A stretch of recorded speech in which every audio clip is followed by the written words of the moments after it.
Hello guys, welcome back to the channel. In today's video, I'm going to show you how you can use a fish tank in Heartopia game. Okay, let's get into it guys. I have just got the fish tank from completing a quest from Fanya, and I got the medium fish tank.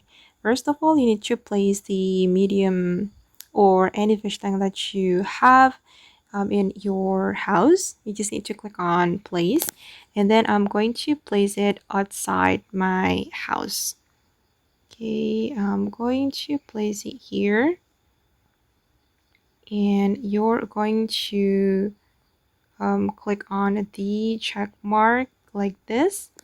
Okay, and basically you can add fish to the fish tank.